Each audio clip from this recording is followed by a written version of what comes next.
Welcome back. Congress સાથે છેડો ફાડ્યા બાદ શંકરસિંહ વાઘેલાએ કોંગ્રેસ પર પલટવાર કર્યો. શંકરસિંહ વાઘેલાએ રાજ્યસભાની ચૂંટણીમાં કોંગ્રેસ દ્વારા પ્લાન ઘડવામાં આવ્યો હોવાનો દાવો કર્યો. શંકરસિંહ વાઘેલાએ કહ્યું કે કોંગ્રેસને હારવાનો ડર હતો, જેથી બે બાગી કોંગ્રેસી ધારાસભ્યના વોટને રદ કરવા માટે પહેલાથી કાવતરું રચવામાં આવ્યું હતું. કોંગ્રેસ દ્વારા બંને ધારાસભ્યોને પહેલાથી જ ટાર્ગેટ કરાયા હતા. કોંગ્રેસ જીતે તે માટે પહેલાથી જ પ્લાનિંગ બનાવવામાં આવ્યું હતું. એક ધારાસભ્યનું મતપત્રક છીનવવાનો પ્રયાસ કરાયો. નિયમ મુજબ કોંગ્રેસના એજન્ટ ઊભા ન થઈ શકે, તેમ છતાં કોંગ્રેસના એજન્ટ શા માટે ઊભા થયા?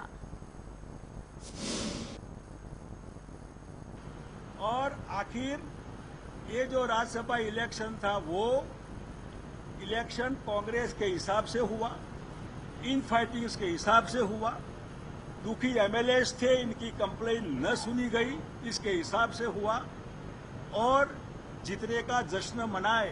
Victory is victory.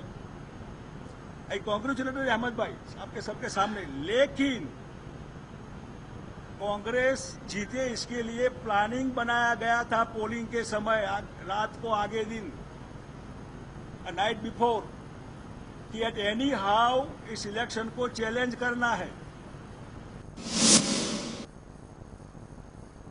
एक एमएलए का अगर वोट मतपत्रक छीनने की कोशिश करना, कांग्रेस के एजेंट जो है इनसे नियम है कि खड़ा नहीं होना है, बोलना नहीं है.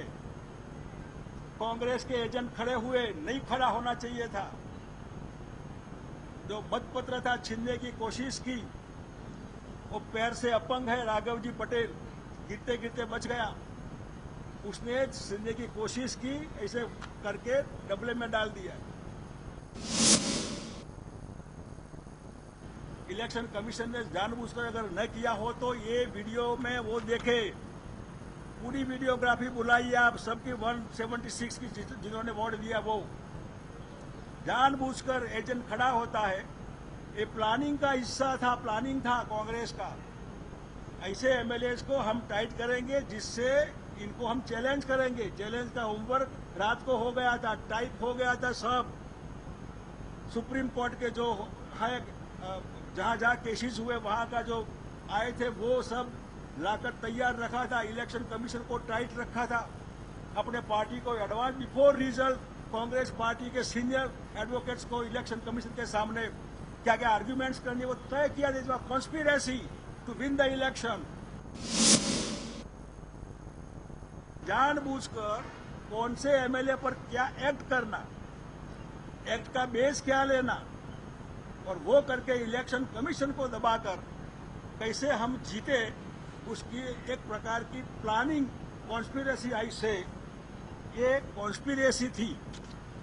आखिर कांग्रेस पार्टी नहीं जीती है. 43 वोट्स, विनिंग की संख्या 44 बनती है. क्यों ले गए सबको?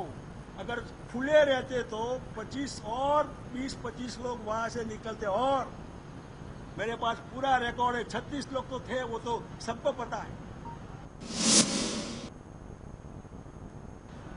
अपने एमएलएस को बिल्कुल बॉर्डर पर लाकर अहमद भाई जैसे सीनियर आदमी की प्रेस्टीज रेपुटेशन दाव पर लगाए. Which kind of party is this? He is all India AICC president, secretary, political secretary. इनके साथ पार्टी को ऐसा मजाक नहीं करना चाहिए. हार गए थे ये दो. अगर गिनती में आते ठीक है, सुप्रीम में मामला चलता रहेगा, जो भी होगा होगा. ये 2 वोट का प्लानिंग कॉन्स्पिरेसी नहीं की होती तो अहमद भाई हार गए थे. और जीते हुए कांग्रेस के वोट से नहीं जीते, चाहे जेडीयू का या बॉसी का वोट से वो जीते हैं. Election commission has no right, is a right of returning officer. None of the business of election commission की 2 वोट आप ये करें वो करें. ये सुप्रीम में चैलेंज होगा. इलेक्शन कमीशन को आरओ को कहना, आरओ मालिक होता है. आरओ को बीच में डिस्टर्ब करने का कोई कोर्ट भी बीच में नहीं आती है. चालू काउंटिंग में इनको बीच में नहीं आना चाहिए था. आरओ अगर गलत है तो वो चैलेंज हो सकता है बाद में. इलेक्शन प्रोसेस रुकना नहीं चाहिए. इलेक्शन कमीशन ने इलेक्शन प्रोसेस रोका. आरओ ने कहा ये है, इलेक्शन कमिश्नर ने कहा भी ये है. फिर भी बड़ा कमीशन जो बैठा, इन्होंने जो भी आर्ग्यूमेंट सुनी होगी, इलेक्शन कमीशन ठीक है, इन्होंने जो भी किया, लेकिन इनका राइट, आरओ का राइट लिया है इलेक्शन कमीशन ने, वो नहीं लेना